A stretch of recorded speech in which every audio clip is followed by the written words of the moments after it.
All right, we're watching Will's backstroke here from the side. So, Will, the first thing we're going to talk about here is your exit. You can see that wrist is really bent. You have a good straight arm recovery, but we'd like to see that wrist a little bit straighter, right in line with your forearm. You don't want to come in up bent like that.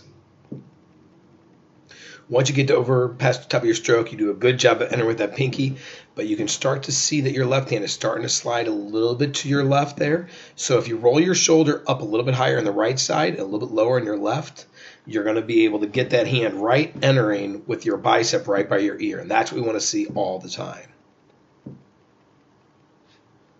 Again, you can see how much that wrist is bent, and like when I'm just sitting here right here, if I turn my wrist like that, I can feel the stress in my forearms. And really what you don't want to be doing is overstressing your body, overtaxing your body when you're swimming. So to have it just nice and in line with your forearm, that's going to help your backstroke out a lot better. So really think about how those wrists are when you exit the pool during that recovery. Good job of catching good water there. Kick looks great, Will. You do a good job of getting some white water off your feet. Your knees tend to be a little bit bent sometimes more than we'd like, but all in all, your kick looks pretty good. Right here, your head position could be back just a little bit with that chin, but all in all, it's a pretty neutral position, so we like that.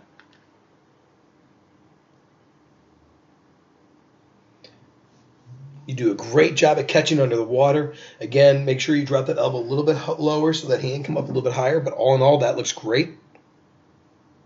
As we're getting ready to do that turn, you're a little close there on that wall. If you can do one less stroke into your turn so that you can actually get a good, strong freestyle pull into your wall, I think you're going to find a little bit stronger wall.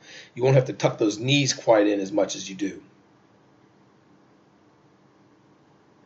Streamline definitely needs to be tighter. I can see that your hands are one on top of the other, but it looks like your chin is tucked a little bit too much, and it looks like your elbows are on the outside of your ears. So let's make sure we lay that head back a little bit better.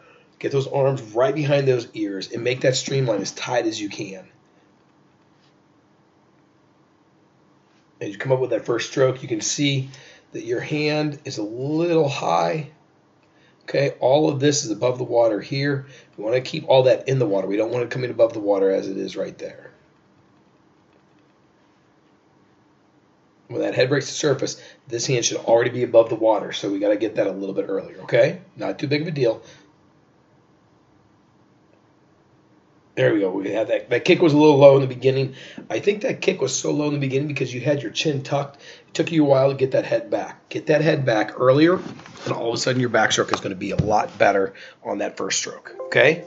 Well done.